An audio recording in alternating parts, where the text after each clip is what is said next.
What's going on, YouTube? It's your girl Monique Nicole, and I am back with another video. Before we get started, honey, if you are new to my channel, please make sure you are subscribed. Go ahead and click that subscribe button down below, right there, right there.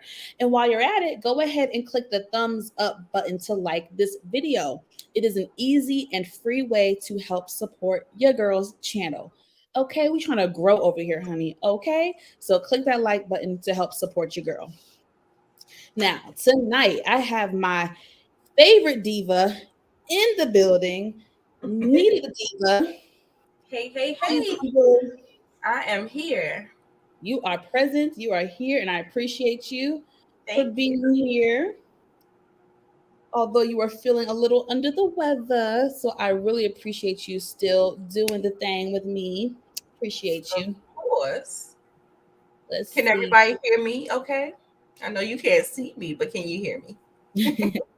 It's such a tease though, baby. That voice. We want to see the face, girl. That's a tease. You're teasing the people, honey. I'm gonna let a couple y'all come on in. Come Yeah, on in. I'm about to share it.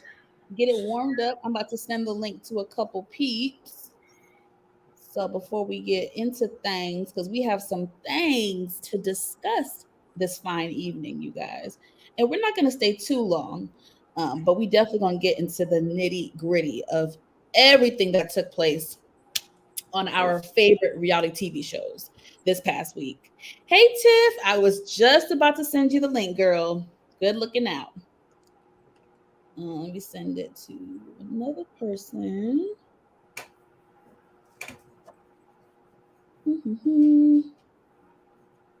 And y'all, if y'all hear noises in the back, Simba is acting a little cuckoo for Cocoa Puffs right now, so we're gonna ignore the background noise. Let's see. Come on, y'all. Let's get into it. Where y'all at? Where y'all at? Yeah, yeah. Oh yes, my girl Monique Johnson. Hey, Hey, you. that's what's up. Appreciate you.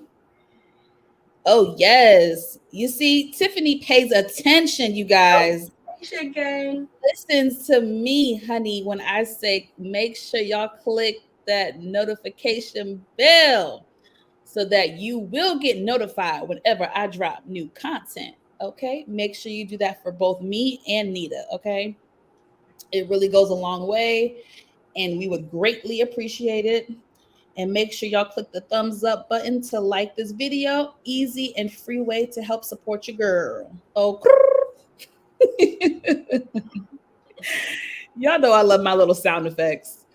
Um, so let's get into it. We're gonna start with Love and Marriage Huntsville, you guys.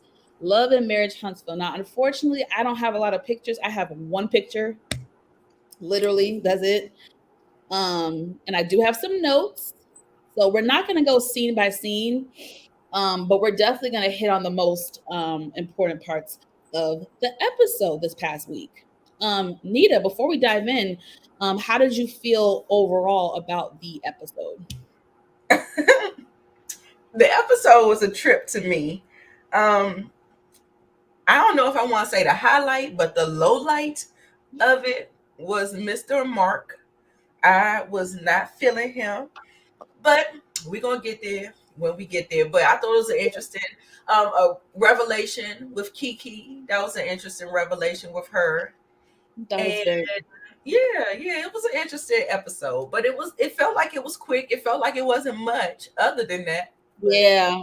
It felt like I don't want to say a nothing burger, but a little because there was filler definitely there. some key points. So it was cute for what it was. Like it was a cool Hmm. episode that was low key, but there was a lot of little things that popped Yeah, off. But nuggets that we could talk about. little nuggets, exactly. Sorry, y'all. I'm posting this on my Instagram, and then we're gonna get into the thing. Hmm.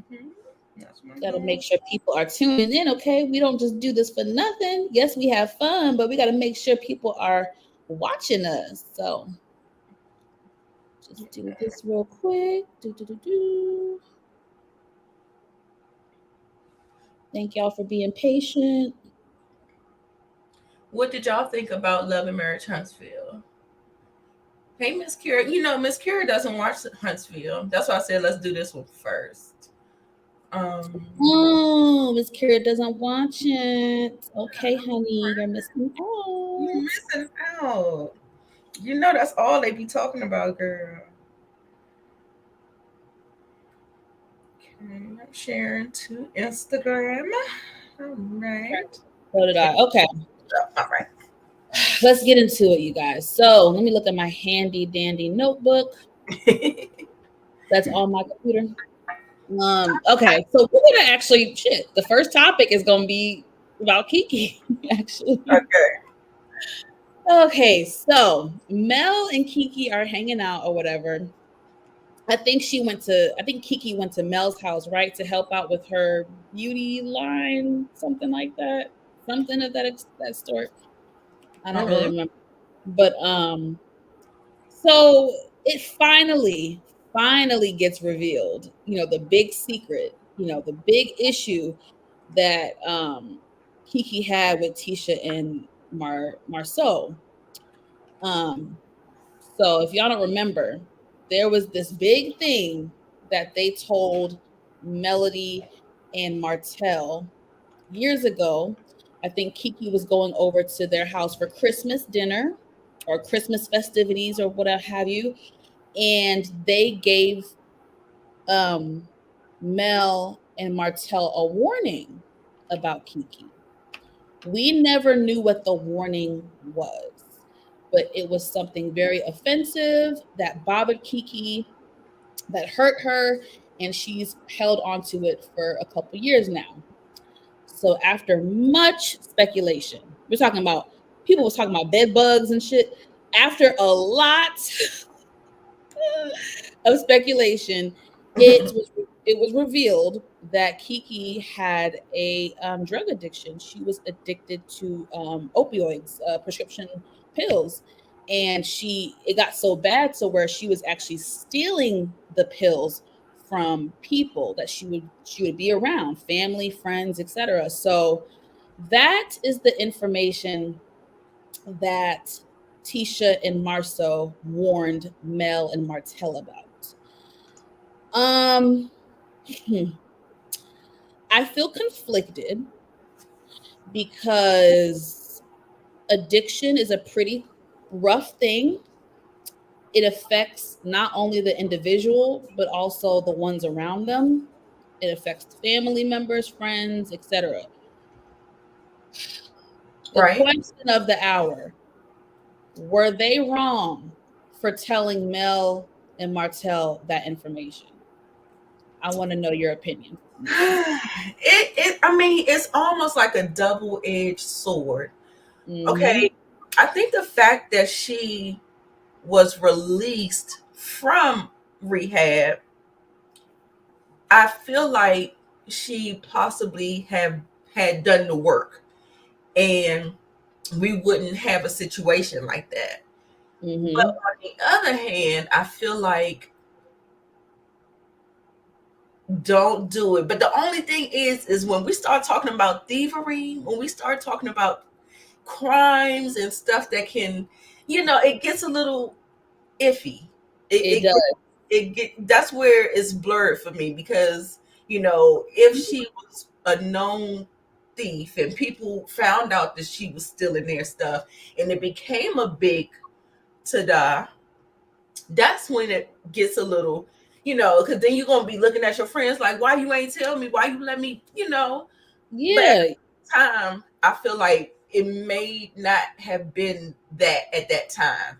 So if she was still like running loose, wild and free, and she had treatment, then maybe not. But because she got treatment and she was on the other side of it, I probably would have kind of,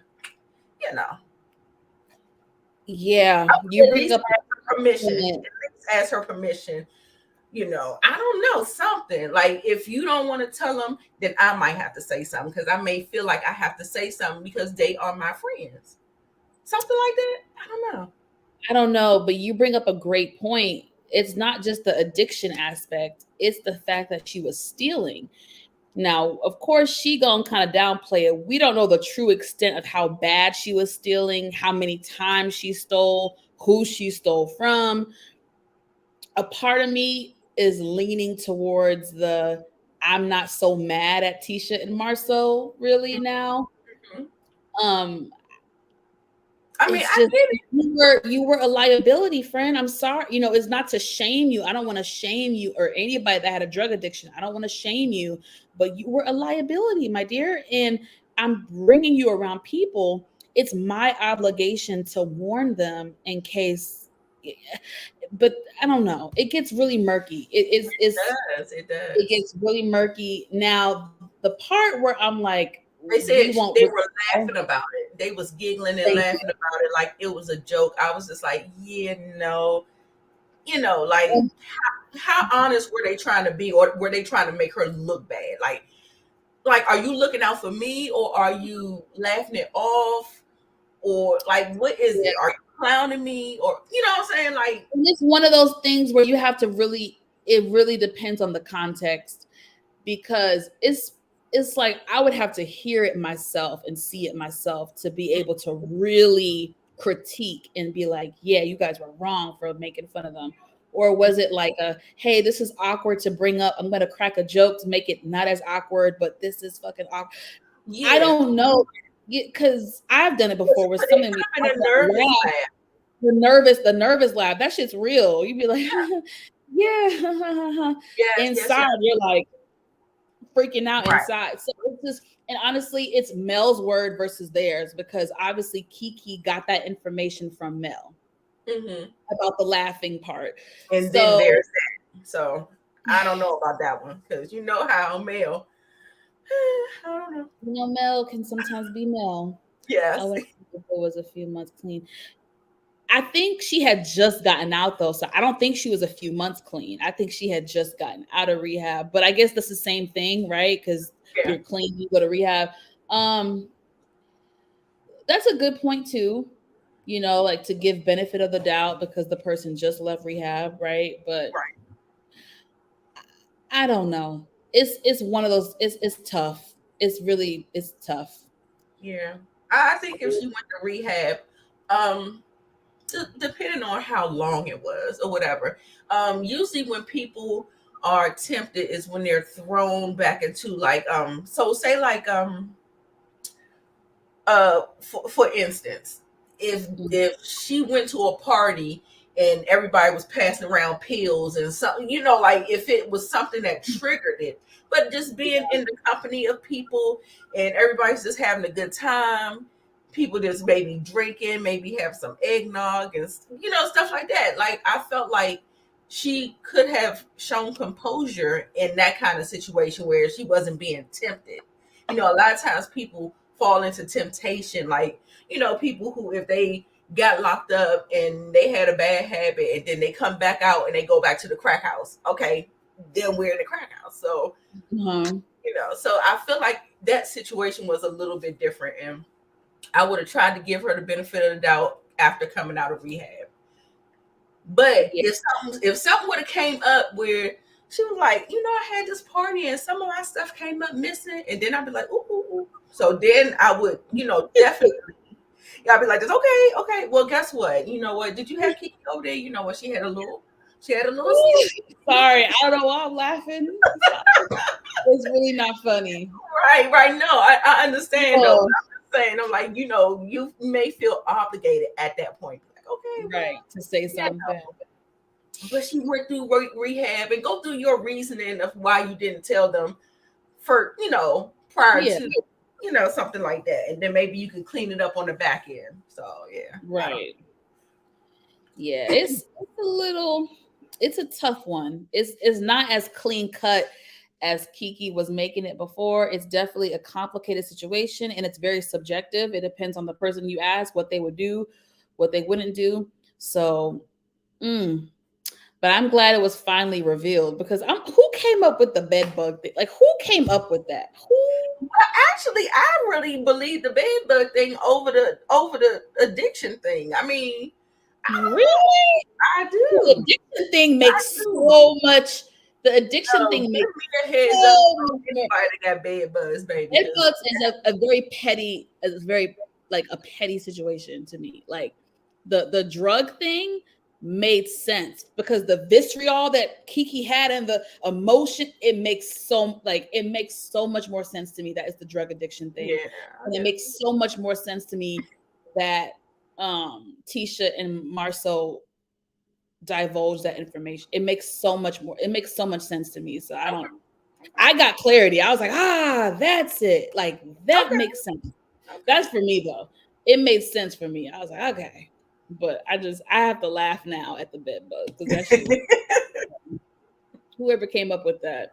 Right. Moving on, we have another interesting scene. A lot of interesting scenes, I will say, this episode. So we are now talking about Destiny and Tisha and their little girls' date that they had, drinking and eating and chitter chattering and gossiping and doing all what thing was doing. They talk about a lot of stuff. So they talk about Destiny's event and how it got messed up because everybody was knucking if you bucking and throwing them bows. She revealed that Martell did call her the next day to apologize. However, Melody did not. Let's pause right there and talk about that. Do you feel like Melody should have called Destiny just to apologize for, being a part of any type of ruckus at her event that could have spoiled her event, which it did. What are your thoughts on that? I mean, I think she could have. But what I want to say is don't hold your breath messing with Melody. Because Melody she's one of those people where you know how you can't tell somebody something if they don't feel like they're in the wrong. They're not going to say that they're sorry, or they're not going to see any kind of fault if they don't feel like they were at fault. And Melody is the type of person where she's very, very, on her high horse, and she thinks she moves in all the best ways possible. God leading her. God said go. Approach Wanda. God said do all of that. You know what I'm saying? So when she feels kind of right in the stance that she took, no, you're not going to get no apology from Mel. But she could have. She could have, but she could have. Listen, they left out in the same vehicle, so just make sure the apology went from Mel and Martell. Let it be a package deal because you ain't getting nothing from Melody. I'm cracking. You are silly for that one. That was funny. That was funny. So they also talk about Stormy and how Stormy, approached her at the event. She was very nice, but also gave her a very expensive gift, according to Tisha, because it was a Gucci bag, probably like a little wallet or something. Are they wrong for critiquing Stormy's gift of a Gucci bag? Is this an example of treating someone like a charity case? That is what Destiny was saying. What are your thoughts? It's your mindset. It's your mindset. And I feel like Destiny, she's in a mindset of lack. She's not grateful for what she gets. She's not grateful for what she has. And so, yeah, you could think like, okay, so Stormy's like a multimillionaire. And, it looks like a flex. And like the comments that Stormy made in her confessionals, it sounded like a flex, and it sounded like she still wasn't really, because she's still taking little digs at her and stuff like that. I don't know. But for me, I would have took it as a gift. If I didn't want it, baby, we would have been on Poshmark. We would have been on Facebook Marketplace. We would have been somewhere else. But baby, I'm taking the Gucci bag, and I'm not going to say nothing else about it. We Gucci. All right, girl. I'm taking the bag, baby. I'm taking the bag. If you give it to me. Exactly. Yeah, but Destiny really needs to get out of her. She feels like she's a self-sabotager. Like she won't get out her own way. And so, with that negative mindset that she has, she needs to be a little bit more grateful. She needs to have a little bit more positive mindset. She needs to, kind of, yeah, Stormy is a mean girl. She's like a nice, nasty. Her and Mel they are perfect together. They are perfect friends. That nice, nasty type of energy, but you really know when somebody mess with you and when they don't mess with you. And so that's the type of energy that I get off of Stormy. And guess what? Get what you can, girl. Don't go away empty-handed. Pay you for your pain. Because people will take from you and don't give you nothing. They be looking at you like, what? So, yeah, I would take it. I would take it. And I feel like, Destiny, you're projecting, because why do you feel like a charity? Like, why would you feel like a charity case? That must be how you really feel about yourself. Yes, you must feel lesser than Stormy. Yeah. Even if you make less money than Stormy, oh well. But you're really projecting how you feel about yourself, low key. Because that's so extreme to be like, oh, a charity case? Why would you say that? Yeah. There's so many other comments she could have made. I don't want people to buy my friendship. I don't want people to, use money as a way to da-da-da-da. I don't. You could have said all types of stuff. Oh, she's nice, nasty, trying to bring a gift. Is it genuine? You could have questioned that. Right.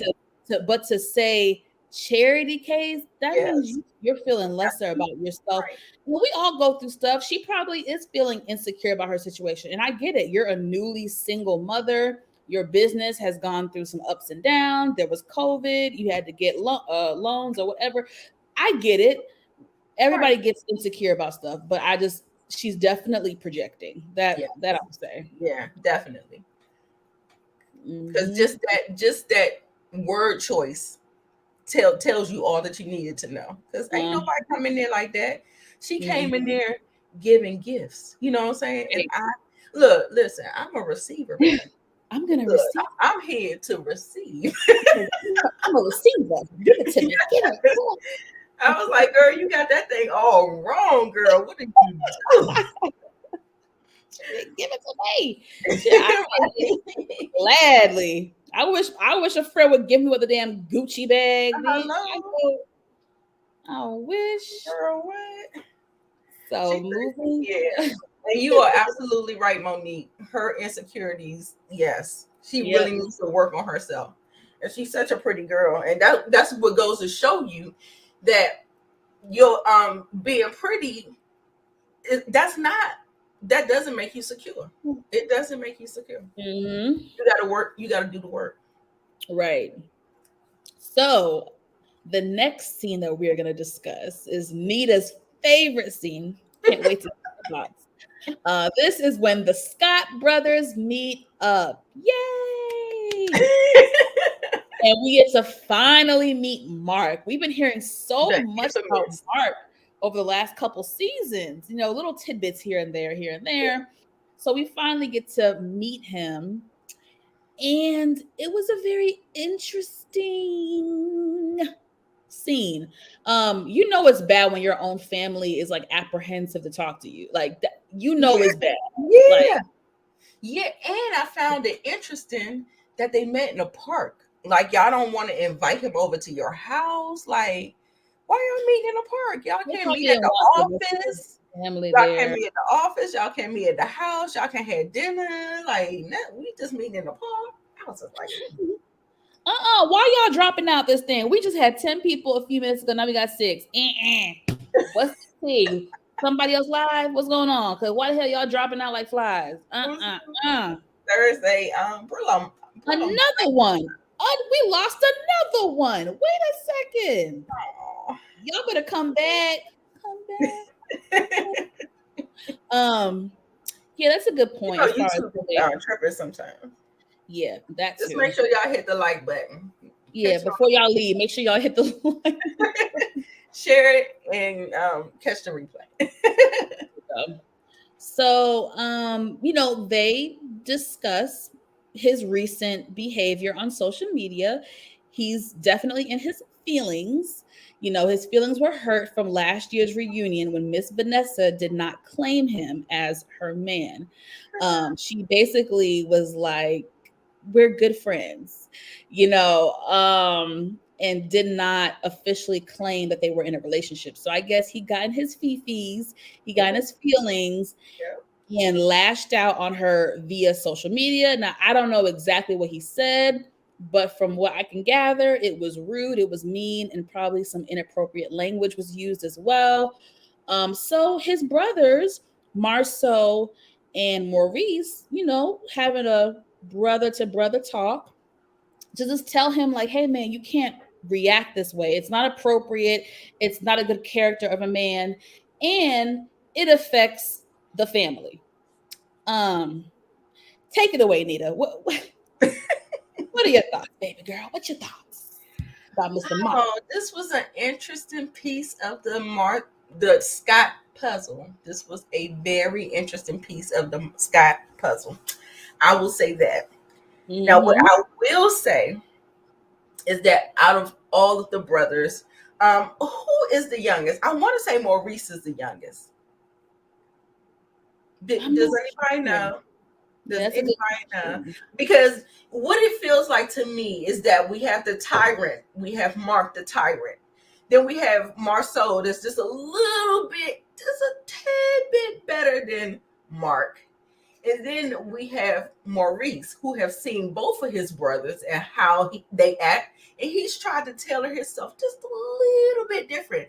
But you can still see that they're all Scots because they have that one through line where they think men are better than women. And women are there for their consumption. Yes, like, you're here to serve me, baby. That's what the Scott family gives me. Yeah. Now, they do have that. This man, I was like, when I looked at him, I was like, he looked like he homeless. His shirt was on the wrong side. Yeah. Sandals with his feet hanging. I said, he looked like he was ashy. He looked like he was musty. I was just like, Lord, you might want to put the stuff is alleged. The comments. Let me put that back up. Oh gosh. Oh god, sorry. Allegedly. Seemingly. He seemingly looked musty. Yes. But the thing that I can't get is that I don't understand what disrespect. I said, because I watched the interview with him. Did you watch the interview last night? He did an interview. No. Yes, you like my tweet though. Go find it. Yes, he did an interview. And he kept on saying he was disrespected. And talk about, I told her we had an agreement to not talk about me. And I said, fine. She never talked about him. But Martell brought him up at the reunion. And then Marceau followed up with some things. And then I think Mel brought him up. I was like, Mel, why did you do that? I think she did bring him up in one of them seasons, but that was after the reunion. So I was just like, with somebody calling you a friend, I don't understand where the disrespect is in that. It's not disrespectful. It's not. I was so like, you should have seen the people, the hosts. At one point, Scotty had to put on his sunshades because he couldn't hide his face no more because he was rolling his eyes. My gosh. It was a whole mess. It was the I gotta watch it. Ooh. Yes, you should watch it. It is the funniest interview I have ever seen. They kept turning their cameras off. I said, oh my God, this is a mess. But I enjoyed it. But what he was saying, it sounded like it was delusional. He sounded delusional. And I was just like, what is his problem? Like, he sounds immature. Like, he sounds like he's having a temper tantrum. And I'm just like, boy, grow up somewhere. She didn't disrespect you for you to go on the tirade. And he gave himself away when he said, I don't care nothing about women like that. He was like this. If you be disrespectful, I'm going to be disrespectful right along with you. He said that. He sure did. Please listen to what he is saying. That's why I keep telling y'all, please listen to the men, the words that they use, how they talk. If they think you are underneath them, no, absolutely not. So yeah, so that is what I think. He looks like he's homeless. He looks like he's immature, a petulant child, just throwing a temper tantrum. I wouldn't claim him either. I'm actually surprised that Miss Vanessa was even entertaining him, to be honest. Right. Like, how did he woo you? Like, how did he make you feel like, oh yeah, like right. That I mean, part right there. But you know, sometimes people wear a mask and then slowly the mask falls down. You can't wear the mask forever. And so that's when she probably like, oh, okay. Oh, I ain't know this. It was like this. And then that's when she probably skedaddled, and now we just friends. She's like, okay, bye. He's like, yeah, we just friends. We just gonna be friends. That's it. That's what they are. Like, oh my gosh. Oh my God. It was just a mess. Mad. Yeah, and he never had no smoke for Martell or Marcel. No smoke for them, of course, because they always protect the men. It's always the default. And he was the first one to bring him up. Mm-hmm. For what? It was no reason. It was no reason to bring him up. It was just crazy. Yes, Jay, definitely a Scott. He is a joke. Yes. And I mean, that is so immature. Oh, Tisha husband is the youngest child. Okay, so Marcel is okay. I guess. Marcel. And I heard he was being real messy talking to what's her name? Maurice's Kimmy? No, the first one.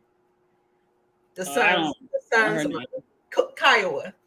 Oh, okay. He was on the live with her. That's what they were saying. That's why they had to bring him on the show, saying that your social media is harming the family. And so that's how Maurice and them got into it. Because he was on live with Kiowa. Oh, this is news to me. Yes, being messy. So that's messy. Going on an Instagram live with your brother's ex-wife? Ex-wife, yes, ma'am. I'm still trying to find it though. Messy. Yes, it was a lot. Y'all should check it out. It is on giving up the tea, getting the real tea, something like that. His name is Terrence. I don't know. Did you see what's going on? Because you really surprised me with that one. I did not know that. Yes, misery loves company. Wow. Yes. Yeah, I didn't know that. So you definitely gave me some information. So moving on to the last scene. Let me hurry up. Okay. Tisha and Marcel's daughter has like her birthday party, cute. And so they talked to Miss Wanda to tell her that she needs to stop talking about people on social media, stop talking about people's children, stop being messy, stop getting into arguments with people, etc., etc. It was a little bit of back and forth. She was pushing back a lot. She wasn't really listening. She kind of going tit for tat with the whole Mel situation. But she agreed that she would stop. Now, I don't know how long that lasted. She could be doing a live right now as we speak. I have no idea because I don't follow on social media. So I may start just for some, journalist like views and just to get the tea. Right. I may go ahead and start following her so I can get the tea. But behind the scenes tea at least. But let's break it down though. Let's break it down. It wasn't much. You just pretty much broke it down. No, but just breaking down the situation. So this started, right, because Mel picked on Miss Wanda during Carlos King's after show. Mm-hmm. So Miss Wanda clapped back because Mel was talking about baby daddies. Mm-hmm. Miss Wanda clapped back about Martell. Right. And she didn't let go. She didn't let go. She did it every chance she got. Let go. That's the thing. She kept. It was like a dog with a bone. She just kept going. Now, 1 minute she said, "Oh, I'm not talking about the child. I'm talking about the parent." But then the next minute you keep saying child. So it's it's hard. I mean, it's not really hard for me because I'm really, yeah, no, it's Wanda's wrong, but it's just kind of like my only thing, because typically I would say, okay, the person was talking about the parent, not the child. Right. But in this case, this is something that could affect the child because all it takes, even though I know she's little, but Mhm. all it takes is one person at school to walk up to you. Oh, I heard that your dad is not even your dad. I heard that kids do it. Right. Kids do it, especially during these times where they have these little devices. Yeah. They do it. Right. Trust. So it could affect her down the line. So that's why I'm kind of leaning more towards the you are talking about somebody's child in this case scenario. Right. It indirectly affects the child, and it could, Hmm. you know what I'm saying. It has a huge possibility that it could affect her. Yeah. Yep. All right, y'all. Well, that's it really for Love and Marriage Huntsville. It was real funny how Wanda was pushing Marcel off. She mad because she didn't get that money for that truck. She's in her fifis. She was like, get off me. Don't touch me. Don't touch me. There ain't no love here. She's Picking like, I her don't up. love I you. was I don't love you. like, right. All right, moving on so we can do this thing. I want to try to wrap up by 9 o'clock. So I'm gonna pick it up a little bit. Let's see. What are we gonna discuss next? Married to We're gonna do Married to Medicine. Because Medicine. that was interesting. It was kind of more of the same stuff. Honestly, I feel like we're having the same conversations. Like, Right. is it me or is it kind of like No, you're right. You're we're right. having It feels like it was a little bit more amplified. There were some moments though that I really want to talk about. Miss okay. Toya, Miss Toya, Miss Toya. Yeah. Let me see though. What is this? Or maybe I'll do. Oh, hold on. Sorry, y'all. I'm trying to do something. I'm trying to be quick with it, but I'm messing up. Same combos. Yeah, Miss Karen. She jumped back in. You jump back in and say, "Yep." Yep. Same conversations. It was sorry. It was a little bit more. Excuse me. Yes, Miss Nita is not feeling so well tonight, you guys. So, but she's a trooper. I'm sorry, getting all excited. Yeah, they are having the same conversation, but we got a little bit more light on some things. Like, yeah, I think we got a couple of more nuggets. I liked it. I liked it. Oh, I liked it. I just didn't like that everybody had the steak face. Like, I don't know. Oh, It's like they really aren't liking each other. Like, I mean, is this fractured to a point where we not gonna get back? Like, I don't it's really bad. Like, know. we've had these moments over the years where it's been bad before, Yeah. but um it just Ooh, really girl. it This was just a mess. they in a bad place, child. They in a Mm. bad place. So let me pull up my handy dandy notes. Let's see. Okay. We're gonna start with Toya. So Toya takes out her receipts to show that she made nearly $1 million off of selling her house and moving. She showed the receipts to Andy. It seemed to check out. He asked Heavenly, "Is that a great or smart move?" She says, "Well, yeah, if you owe people money or you owe bills or whatever, you owe taxes, She, yeah, she's so shady. it's smart." But you know, I just Toya and Eugene, and again, y'all, as I'm going back and rewatching some of the older seasons, it really is tiring now. Like, it is so tiring. And it's like these people are really playing with our intelligence, and I don't really like it. Like, just admit you had a pay cut. and you could no longer afford this house. So it was better to sell it, make a profit, and move. Just say that. But all this hoopla and up and down and this, that, and the third, and and but.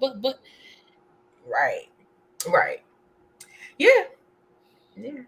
I'm just getting, it's just, It's we are old at still. season 9. Yeah. Season 9. Right. And every mother trucking season, The same thing. Toya's goddamn storyline Yeah. has been about money, taxes, and her And new mother house. trucking house. Right. Every year. Yeah. It I'm gets watching old. it right now. I think I'm on season 4. I'm watching it back right now to Mm-hmm. just jog my memory. In every season, bitch, be happy you still got a job, because there's other Bravo shows where I'm telling you this would not fly. Having 9 years in and you got the same damn storyline every damn season. What kind of shit is that? Right. What kind of shit is that? Bitch, you better be happy you got them Bravo checks, because them other the housewives stuff, they don't play. They'll cut you on Real fast. housewives real quick, Yeah. boo boo. Yeah. I'm surprised she was hanging in there. She has been hanging in So there with the same stale storyline. man, it's the same storyline every blood clot year. Me tired, me sick and tired. It's another part. Is it another part, Yeah, y'all? so Toya breaks down and reveals that she and Eugene were having marital problems, and that she felt lonely in the marriage. She was oftentimes by herself and she's crying and this, that, and the third. And the other ladies were not there for her. Although I'm like, did they know? I don't think they knew. Um, and here's my thing, Toya. I know Toya rarely ever cries, so I do try to take her feelings into account, but Toya, get a hobby. You gotta do something. You gotta do something, because find something to do. You've been on the show for 9 years. There's no reason why you shouldn't have a business, a side hustle, a side gig, something. You over there lonely, but look, and you want to talk shit about Quad, but at least Quad has always secured Yeah. her position when it Yeah. comes to finances, with or without a husband. Yeah. Yeah. And yeah, go ahead. Yeah. No, I was about to say Toya feels unfulfilled because she's not doing anything. She feels like her life doesn't have any purpose, and I feel like she needs to find out what really makes her happy. Like the fact that you have the space and the resources to figure out what kind of woman you want to be. What do you love? What can you cultivate in your life that's going to make you feel so special? Because a lot of women don't have that. We're out here running the rat race, going to work, having part-time jobs, side get hustles, and all of that, and raising kids and having husbands. But you have the luxury to figure out what it is that you want to do and what's going to make you happy. And I just really think she should, and it's not about going to the spa, and it's not about buying yourself flowers and talking about this is my self-care. No, self-care, you have to do a little bit more work. You got to dig a little deeper. I feel like she's missing an awesome opportunity where she can really focus on herself solely. Those kids go to school. So you have about a good 7 or 8 hours where you can figure out what it is that will make you happy and fulfill you. And I think that would just help 100%. You said a word. You said a whole word. She's bored. I know she has a wine club, but that happened like 5:00 yesterday. I'm talking about the whole. She's been on the show for 9 seasons, and this is the first time, mind you, it's not even being portrayed on TV. Now that could be editing, so I don't know if it's their, the network's fault. But you've been on the show for 9 seasons, and we have never, ever seen Toya talk anything about a side hustle, a side business, a side job, a side gig. It has always, the only thing we ever got from her was the tennis club. I I love the tennis club. That was her only thing outside of the girls, outside of Eugene, outside of her kids, And what outside she of fulfilled though, because I think her and Anila, them messing up, like I think Anila was a part of that too, right? And then when they fell out, yeah. it felt like the tennis club wasn't the same no more. And she fell out with more than just one person in the neighborhood. Uh-huh. Like, yeah. So, that's what I'm saying. She really needs to look inward. Like, golf and the wine cellar, fine. Do that. But obviously, you're not feeling fulfilled. And so I need her to dig a little deeper.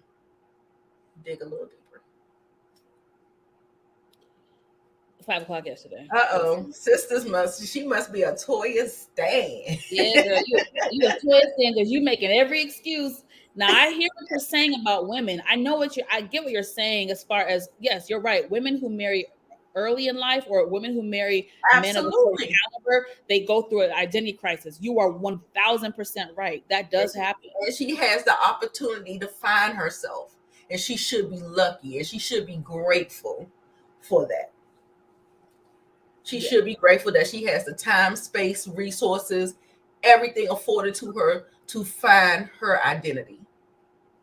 And I don't dislike, no. I like Toya, but there are things about her that I dislike. And that's just what it is. And I mean, I could actually say that about every single girl on that cast. So it's really no shade. I like Toya. There's things I like about her, but then there's things that I don't like about her. Yeah. And I just think she is beyond hypocritical, disrespectful, and out of order to question a single woman like Quad and what she does. And when Quad busted her ass since day one on this show, even when she was married. So this is where I kind of lose some sympathy for you, Toya, because it's like, I want to give you sympathy as a woman, but seeing you try to tear down another woman and make rumors about her sleeping with married men, and you talking about her finances, how can you afford that? But Quad has been busting her ass since day one, even when she had a husband. So again, and I get it, we're not all meant to be entrepreneurs. We're not all meant to be, trust me, we're not. Because I hate working. I don't like working. Right. I wish I could put my feet up and be like a Toya. But it's just yeah, I just feel like Toya throws stones in a glass house. Like, girl, like you don't have no room to talk. And then I feel like she somewhat told on herself when they showed that flashback of her talking about Curtis cheated on Jackie because he was lonely. And what was she crying about? Amidst her cheating rumors. So there's that. I don't know. Yeah, I want Toya to be happy. I want her to really dig deep and and figure out what kind of things do make her happy, what will bring her fulfillment, because that's important. You can't just have your identity wrapped up into being a doctor's wife and a mom. That's not enough. That's just not enough. So I'm rooting for her. I want to see self-improvement. We are at season 9. Better late than never, though. So I am not a hater. I am rooting for Toya and her happiness, but she has to do a lot of the work to get there. I'm rooting for all the girls, honestly. Yeah, I root for all the girls. I really don't. I need Contessa to get herself together, girl. Oof. Yeah, that's one right there where I'm about done with her. Let's see. So Andy asked Quad about the Toya cheating rumors and where she heard it from. And I believe it was something like Heavenly said that Simone told her that Toya was cheating. However, they just had the wrong man.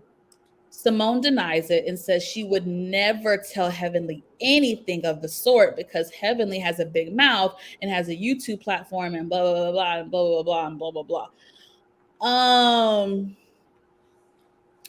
I feel like Heavenly didn't pull that out of her ass. She got that from somewhere. I think Dr. Simone is the closest to Toya.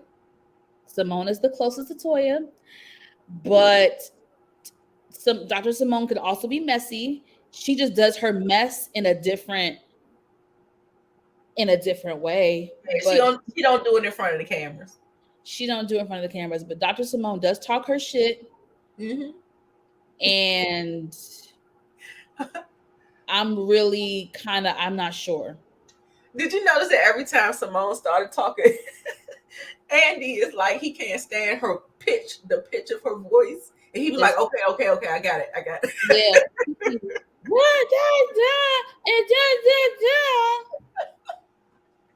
Oh, that high pitched. Yes. But yeah, I don't know. I mean, I'm gonna stop with Toya. I think we said enough about Toya. So No, but this is more so about Quad and Heavenly and Simone. Like, okay. Quad, Heavenly, and Simone. I don't know what's the rumor about the rumor. But so according to Quad, right, Anila called her and said that Toya cheating is true. And basically she brought Zaina to back her up, brought her to the Christmas party.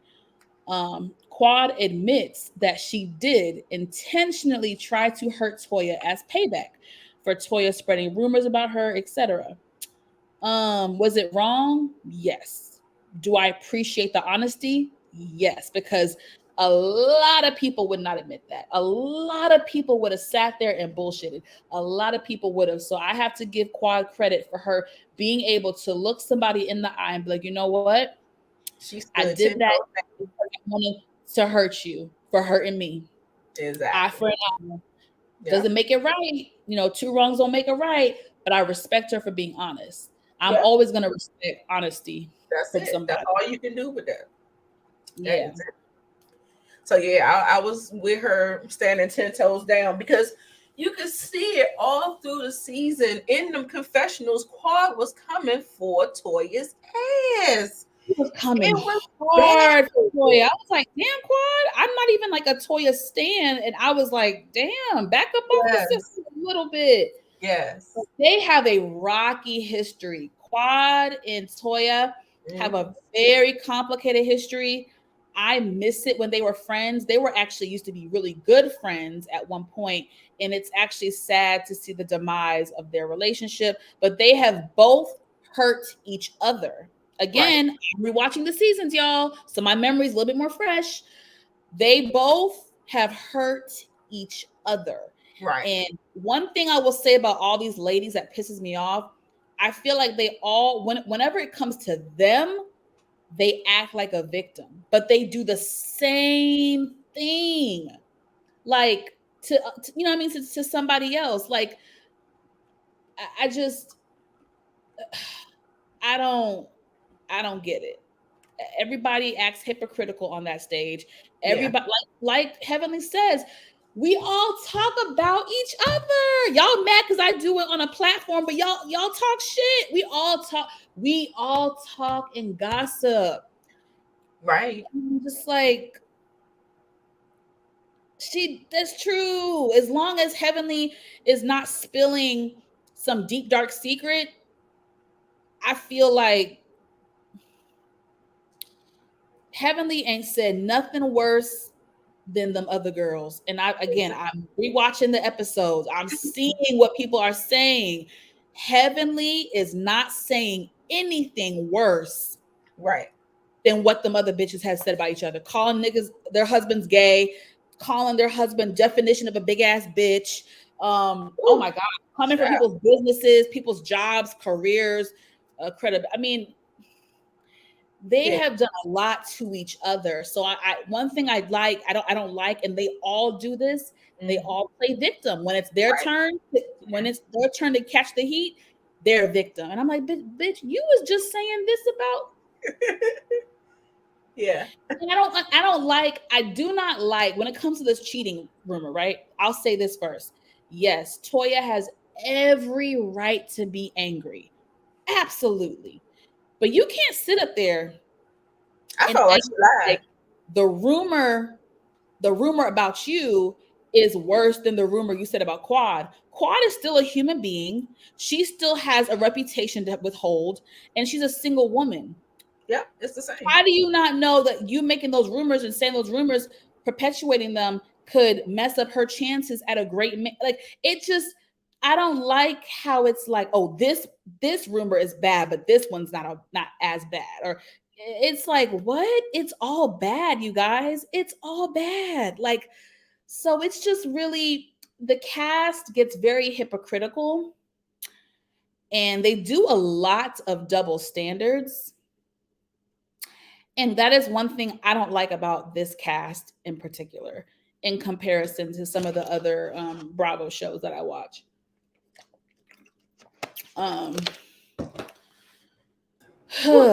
Baby, I'm back. Mm-hmm. Yes. We did say that. We appreciate the honesty. Listen, I just can't wait for when they roll that Vegas trip back and all. When they roll Toya and Eugene package, ooh, it's gonna be awkward, baby. I'm gonna have secondhand embarrassment. That's secondhand embarrassment. So let's get into damn Heavenly and Contessa, because that was just a headache that made me irritated. Let me see what my notes are saying. So they talk about Heavenly and all the negative things that whatever she says on YouTube or whatever. Contessa says that she confronted Heavenly before they started filming. Heavenly denies it and says that's not true. So it's she say versus she say, you know.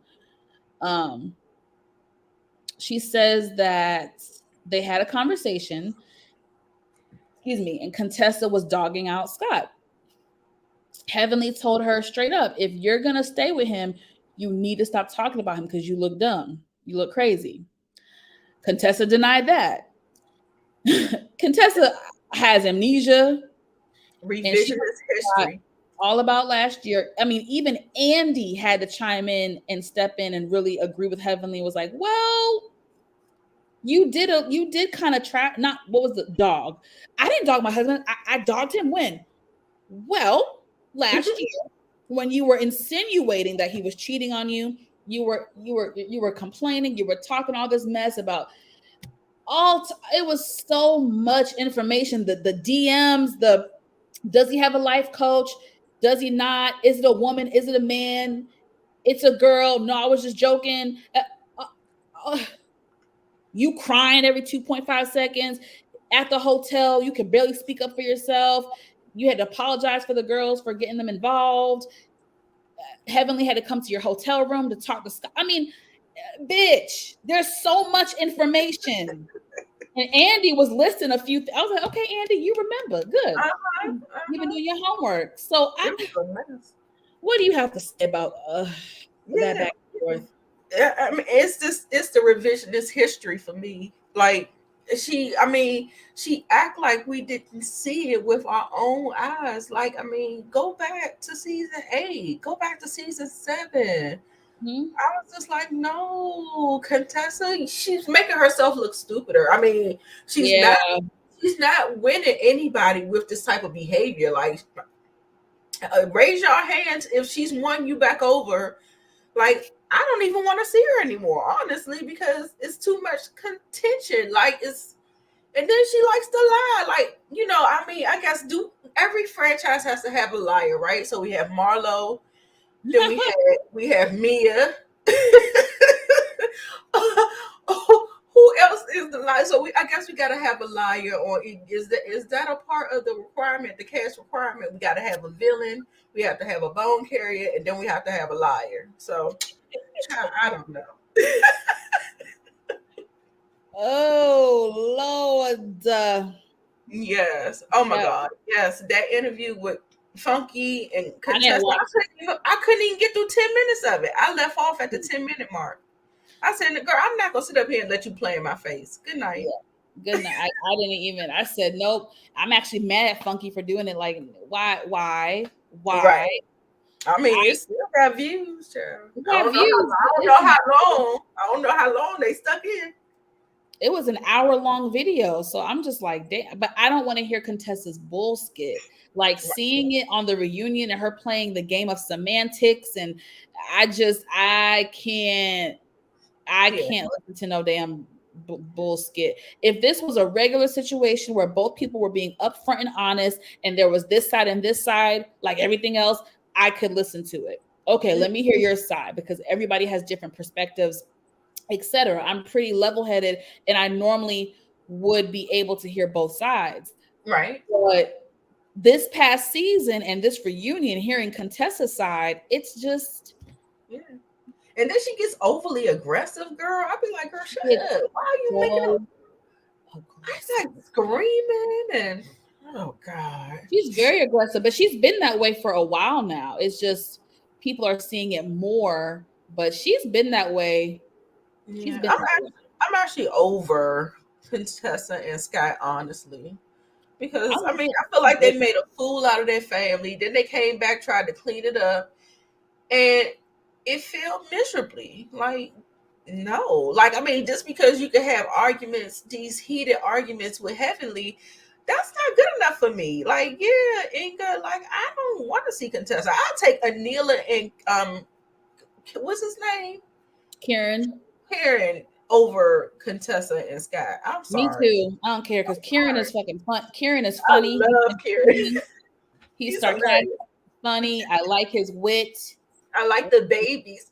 I love the babies. Anila is dingy. She's not really a harm. She's not a threat. She's dingy. So I would take them any day over Contessa and Scott. And that's just real tea. It's so unfortunate that their friendship is over, but it is over. Girl, let it go. And we're pretty much at the end. They start the men's segment. They didn't really go too deep, just kind of grazed it. And they talk about the U-Haul joke that was against Eugene and Toya. And Karen was like, that shit was funny. He still thinks it's funny. He still stands behind it. Andy asks him, once you found out that it bothered Eugene, do you think that you should have apologized sooner? Karen said no. And I didn't know if I should.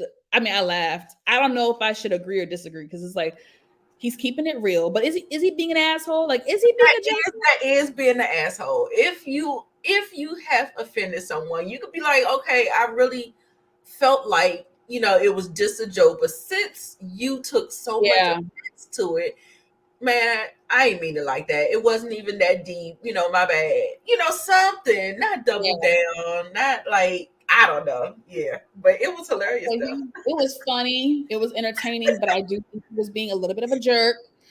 So that was really it. They left it off. Oh God, next week is part 3. We have to fucking hear and see Scott sing, rap, bop, whatever the fuck he does. Child, they done played it so many times. I thought it was on this episode. Child, I done seen it so many times.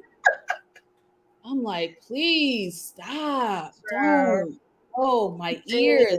Oh my God. I feel like I want to get underneath the table for you. Like, I feel like when they play that package, like, I'm going to be, like, if I was you, dude, I'd just be sinking down and just sliding out the chair.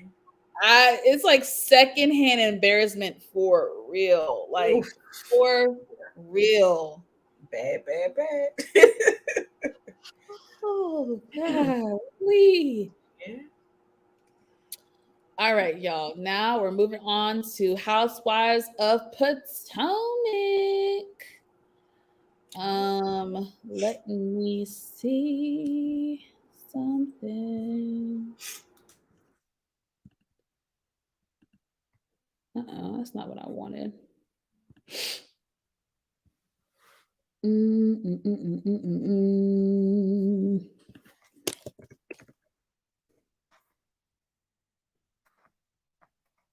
Actually, I don't want that.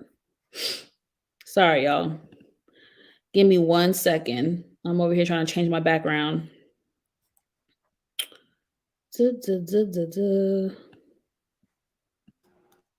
Oh yeah. So what did y'all rate part 2 of the reunion? Oh, yeah, that's a good question. What do you rate it? I thought it was decent. I give it an 8. I'm kind of over the whole Contessa and Heavenly shenanigans, because at this point they're not listening to each other, and when you get to a point where you're not listening to each other, what is the point of the conversation? So, Right. I'm kind of over it, but they was getting it in, child. I was like, ooh, okay. Monique said 7.5. Yeah. That's a When good point. when they stop being friends on the show, it's hard to continue to watch because they're not a real friend group anymore. They're not resolving conflicts and having, disagreements and trying to, like, at this point they're like trying to set each other up, create alliances, ice each other out. And when a show starts to turn a certain point, like a dark point where we're talking about setting Mm, up burglaries and cheating on her, like, yeah. it gets a little nasty. Like, y'all slinging mud, and I don't know. Yeah. I don't know. Yep. As agree. As agree. Okay, so everybody. Oh, I gave it too high. I'm gonna change mine to 7.5. I don't know. Like I said, I could dig it for the Contessa and the heavenly part, but shoot, they was getting into it. So Right. So I have notes for Potomac. They may be a little bit all over the place, so Nita, definitely help and chime in whenever you want. Because so Potomac, honey, Potomac. A few things did happen. A few interesting things happened. It wasn't like a great episode, but a couple things happened here and there. One thing is, let's see. So I'm gonna start with Wendy. Wendy talks to her husband about, the Nigerian restaurant with Peter Thomas, and they talk about the numbers and everything. And he's just like, wait a second, child. He's just worried that she is like overworking herself. She's juggling 50 different things. It is just like, it's a lot happening. I mean, her hair already is falling out, bitch.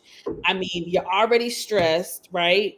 I right, mean, is she even still doing her candle line? Like, she hasn't talked about that, the home essential line.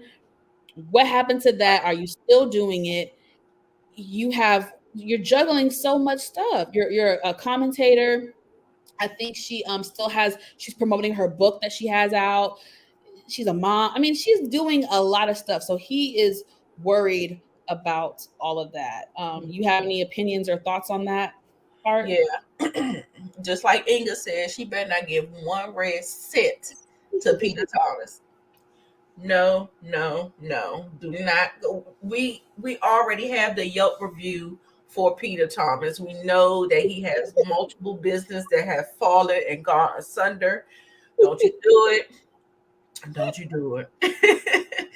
Don't do it. And also too, yes, she is jumping into too much. I mean, I understand that you're on a platform and yes, we got to strike while the iron is hot, but you have to figure out what the thing is. You got to kind of focus in on what you really enjoy. So if we're going with the candle line, like, why are we not hearing about the candle line no more? Like, I feel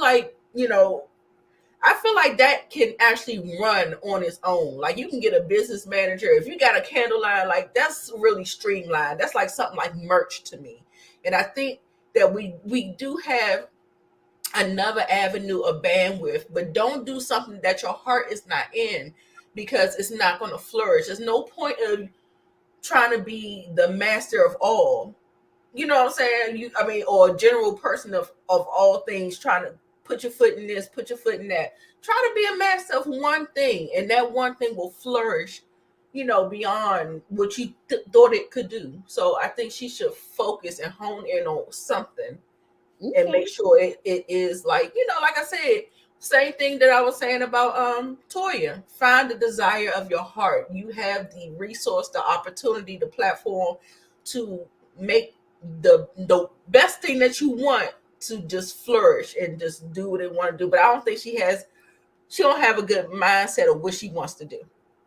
Mm-hmm. I think she needs to All over figure. the Yeah, she's all over the place. Yeah, and you got 3 kids and a little baby girl. You saw that little baby talking about play with me. I was like, Yeah. Or maybe, kids will call you out in a heartbeat. Play with me. Play with me. I was like, ooh, calling you out. right. Calling You you. only had time for the babies. Come on, no, we're not doing all that. you know. So I'm glad the husband, Eddie, had his Yes, wits Eddie. about him and stood up and challenged her on her thought process and like, hold on, don't you think this might be a little too much? Like, Right. let's So think. they also talk about the Robin situation and how Wendy was not invited. And baby, we about to get into Robin's ass because I just That was ugly.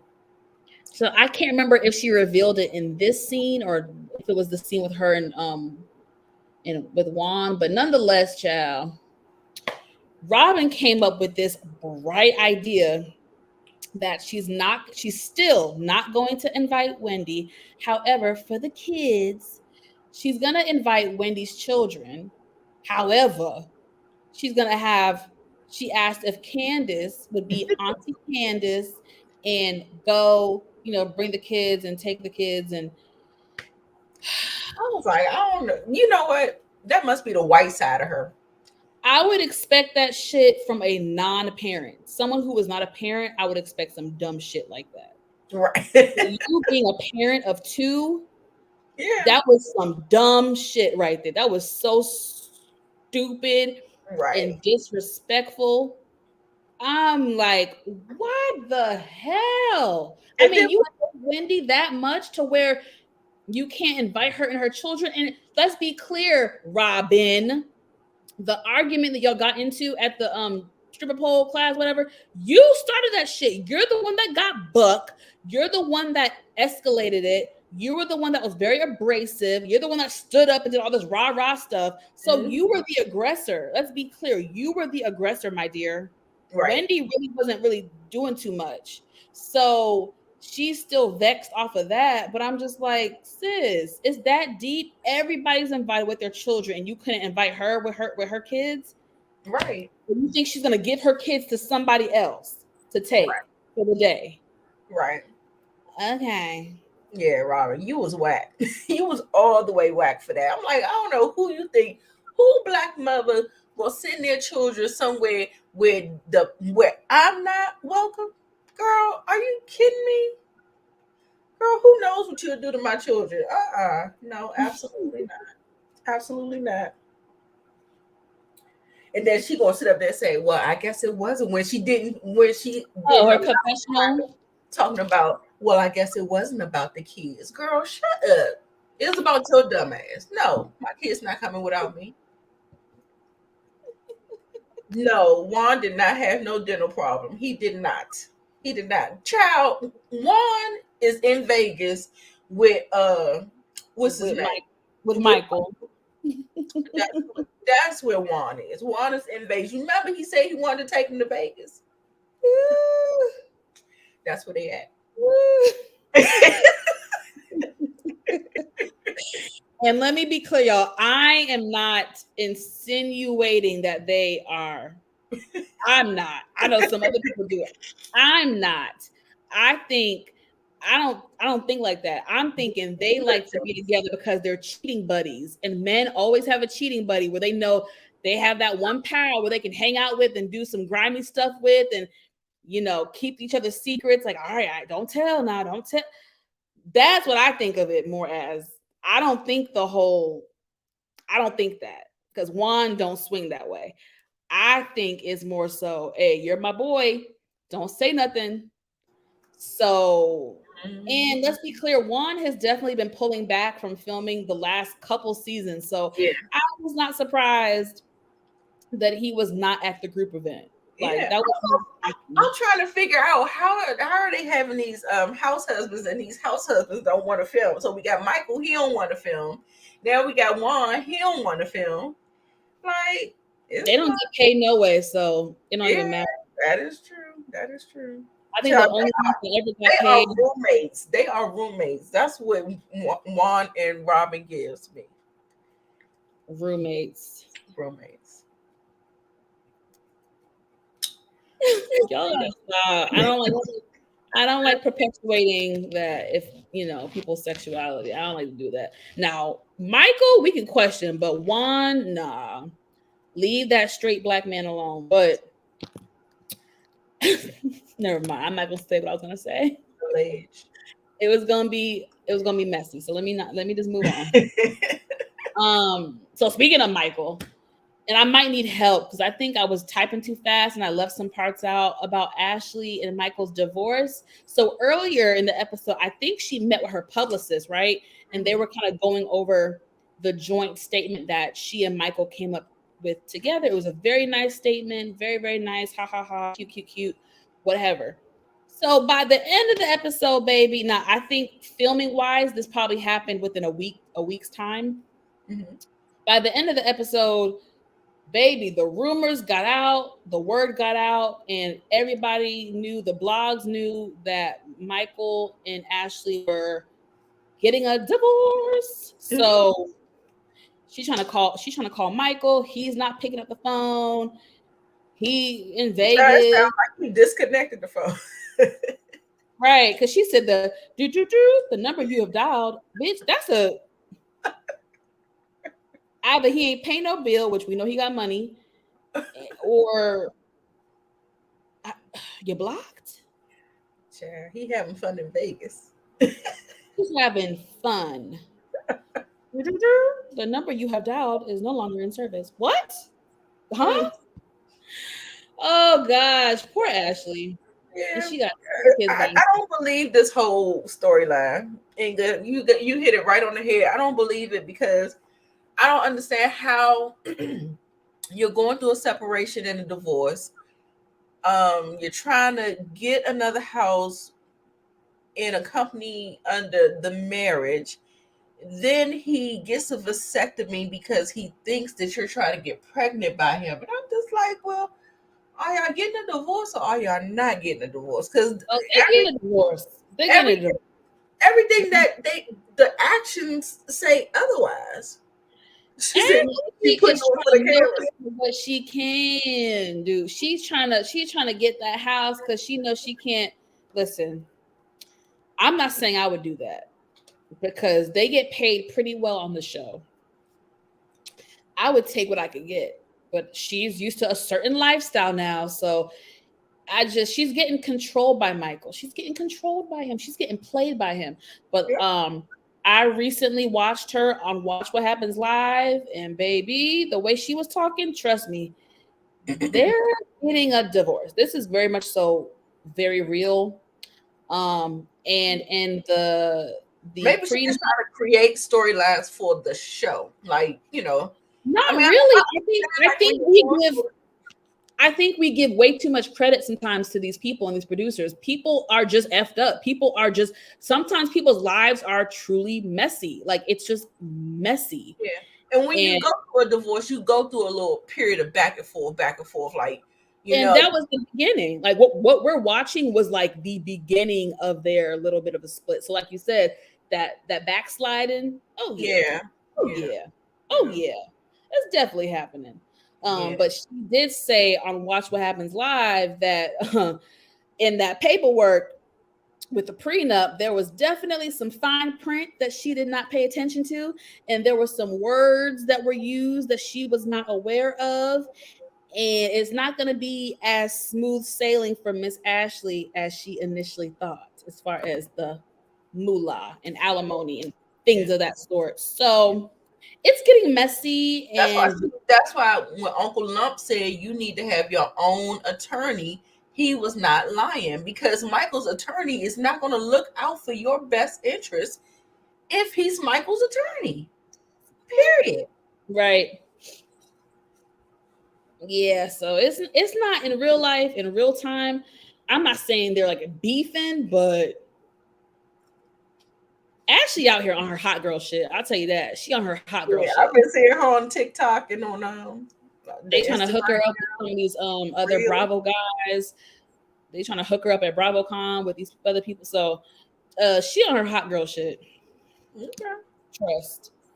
And as she should be, because she looks as she should be, because she had to be with Michael for all those years. Woo. Right. She didn't have her own lawyer. No, she did not. Let's see. What do I have? Oh. Now we're at Robin's lame, low budget family fun day. Oh my God, Robin. Oh, girl. She's just so low budget. She is so low budget. It was horrible. It was horrible. I was just like, To medicine. I didn't post none of these pictures I had. I didn't really have much. I had this, but anyway. Yeah, very low budget per usual. Very, simple. oh my gosh, she had like you couldn't hire nobody. You could. I mean, people come in there do little events for. Like, I mean, oh God, she came there with all them aluminum pans and she just sat them on a bench. I was like, girl, what? The bench, but you didn't put the little heater thing under it. You didn't set it up right. Like, Girl, nothing. I was just like, this is a hot mess. I'm like, how you arriving at the same time with the people with the food? She could at least came about 3 or 4 hours earlier and trying to set up or something. At least 2 hours. At least 2. Something. Or her, somebody. So what happened at this damn event, child? So Karen got there and she was saying her allergies were acting up. And as someone who suffers from allergies, I can relate. I can definitely relate. However, her allergy, the trigger was Charisse. Charisse arrives and Karen said goodbye.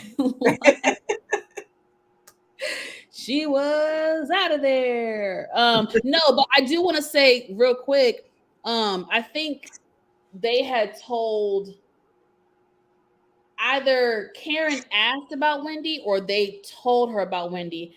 And Karen was like, now you could have been bigger than that, Robin. You could have been the bigger person and invite her. And as soon as she said that, you weren't there, Karen. I was like, bitch, take that bass out your voice. Shit. Both of them jumping up, always tag teaming. You tag teaming ass bitches. Shut up. You weren't there, Karen. You weren't there. It don't matter if she was there. That's some petty ass shit to have everybody else here with their kids and not Wendy. I don't need the full story for that. That doesn't make any sense. I don't need the full story for that, boo boo. So what happened, child? What else happened? Charisse back to get on Karen's nerve. I'm like, y'all going in on Charisse, but Charisse that bad? Because I'm trying to remember how I felt about her. I don't think I liked her. I never disliked her. I never disliked Charisse. I disliked certain things about her, but I never just disliked her. So I don't know if I'm forgetting stuff. I don't know. I just feel like she never gave anything. Like, it was like, she was just there. Like, I mean, and then when she was there, she was kicking up the shit. She was kicking up drama. And I definitely know she said something towards Karen about Mr. Blue Eyes or something. I think she said it, and then Giselle Gizzard, she started perpetuating it and bringing up Blue Eyes all the time. I haven't heard that in a while. And that's the point. If we can't remember how we feel about Charisse, why the hell is she back? She served no purpose. She was not memorable. She didn't bring anything. So next case. Like, she had her good messy moments. I don't know. I'll have to go back now and rewatch it. But Candace arrives. Candias arrives and looking amazing. I mean, her little petite body, naturally petite. She and Ashley, you little skinny heifers, you. The skinny and petite. And I love her wearing her hair. Oh, let's get into that.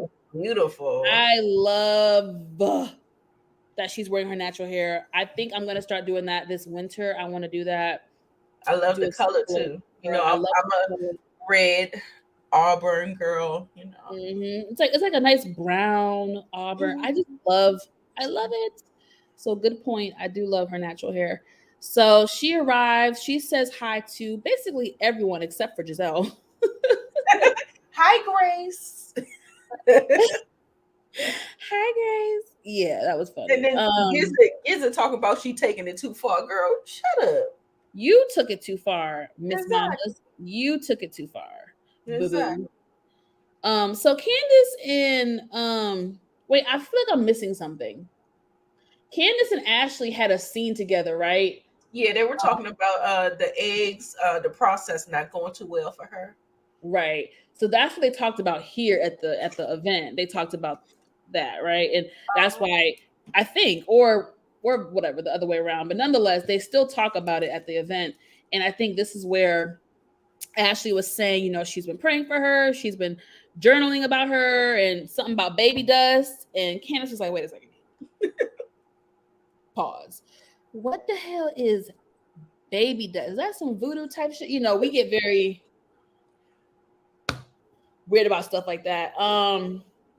And even their conversation earlier, it was kind of like a nothing burger. It was cute for what it was, but it was nothing serious. We found out that Ashley went on a date with a hockey player. That was some tea. But there wasn't really much discussed, I don't think, at their little meetup. Candace told Ashley, like, look, nope, Chris is not comfortable now coming around the group. Like, he don't want to be involved. He don't want to be bothered with nobody.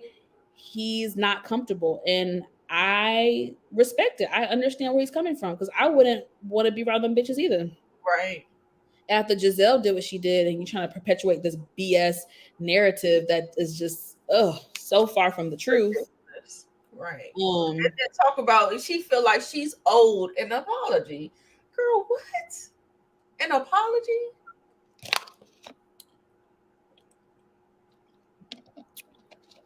And everybody clearly said he did nothing, but he still owes you an apology. Girl, get off your high horse, your little light-skinned, light-eyed horse, making everybody owe you something, girl. Don't nobody owe you nothing. Go sit your ass down.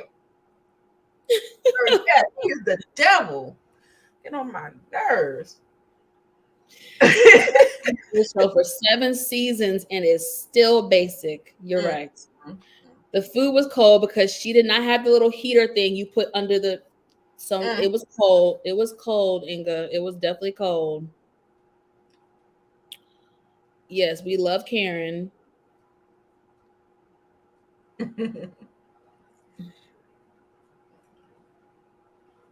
Yeah, they were beefing, I think, that last season that she was on the show, officially on the show. Mm-hmm.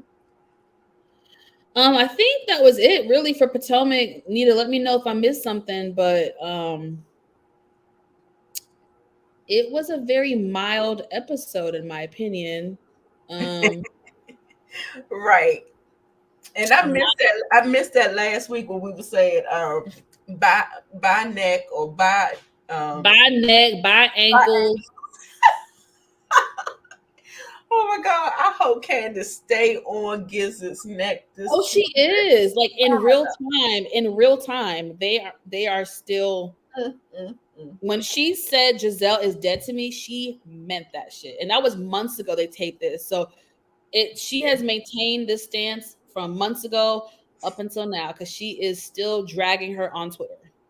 Okay, good. As she should. As she should. And but you heard what she said though when she met with Ashley, and I'm glad she said this. She was like, I have been around Giselle for a while now. I have been there when she's tried to plot and scheme against other people in this group. Yeah. This is why in life, I'll tell you guys this life lesson real quick. In life, I have learned that if I witness how someone treats somebody in a situation, in my mind, I'm automatically thinking, okay, well, you could do that to me. Right. And that's what's happening with Candace. Candace thought she was, had a real friendship with Giselle, so maybe Giselle wouldn't do that to her. Maybe she only plots and schemes with her enemies. But I think once Candace was like, oh, you do this to your friends too, not just your enemies, your friends. Right. Oh, okay. Well, goodbye. Yeah. And I think she saw who the real culprit was in that whole fight too. Starting that fight, she started that fight in season 5 by pushing Monique's hand. She pushed her. Oh yeah, she pushed her like she pushed. Oh yeah, her shoulder. Yeah, pushed her shoulder. Yeah, and she started that whole thing. And if Candace, I'm sure she did. She rewatched the whole season and saw how, it felt like they were targeting Candace, honestly. And that's why I kept trying to figure out why was Candace keep trying to be nice to them, because I felt like they were treating her like trash. And then next thing you know, her and Monique blew up, and then Monique is off the show. So I guess she was like, well, okay, well, one of them gone. So okay. So yeah, she should have been clocked that. And I'm glad she probably washed it back, and she was just like, this was the last straw. This was the straw that broke the camel's back. I don't even know. I think it's just like she thought, like she said, she's watched Giselle plot and scheme, but she thought that was only reserved for people who she didn't like or her enemies. But once she found out, like, oh, bitch, you do this to your friends? Like, whoa, like, you're about to do this for real? Yeah. She wasn't never a friend anyway, in my opinion. I said, I don't think she was ever her friend anyway. I thought they were I felt like they developed a friendship. They were friendly. Now, at what level, I don't know, but I do feel like they developed a friendship. There's levels to friendship. They don't have to be besties, but I definitely thought they developed a friendship. But like she said, Ashley is the closest, outside of Robin, Ashley is the closest to Giselle. And you heard what Ashley said. She got a few secrets that she's keeping, so Ashley gonna stay on the good side as long as she can. I'm like, okay, Ashley, watch out though, baby. Watch out, because next season it might be you. Yep, because she don't have no cut cards. Giselle, she even throw Robin underneath the bus, girl. So if she throws Rob under the bus, girl, y'all might as well. It's fair game, baby. Yeah. Well, you guys, that's really it for our reality TV talk. What would y'all rate the episode of Potomac? I'm gonna give it like a 6 or a 7. I'll just be nice. I'll say 7. I'll give it a 7 too. I'm gonna give it a 7, baby. Tell me what you think in the comment section. Tell me what you think. Tell me what you think. Tell me what you think. Tell me what you think. 7, 6.5. Yeah, I can agree with that. 6.5 to 7, really. I'm hoping next week is going to be better.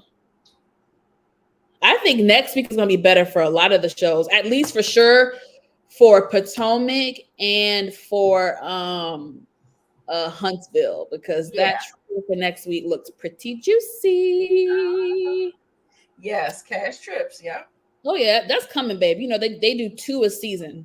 The first one they do something more local, and the second one they do more extravagant, and that's near the end of the season. So I know they're going to Miami at some point this season. So, and there's going to be a fight that breaks out. So it's going to be very. They're going to give us some stuff later. But this episode was a little bit of a snooze fest. Well, thank you all for joining us and watching our reality TV talk. We appreciate you all so much. We love you. We appreciate the support. So thank you, thank you, thank you. Again, please press the like button and thumbs up this video. Easy and free way to help support your girl. Make sure you have your notification bells turned on for both me and Nita. That way you will be notified whenever we drop new content. Okay. Nita, any final words? No. You guys, I'll just see you guys later, because I'm super busy with my uncle's service and trying to recover from this sickness. So I'll see you guys hopefully next week. Okay. And I'm going to be dropping some content, so you make sure you keep your notifications on. I got a huge lineup. Ooh, okay. She said she got a huge lineup. Okay. I do. Stay ready, baby. Thank you. All right, you all. Love you guys. Y'all have a good night. Take care. Bye-bye.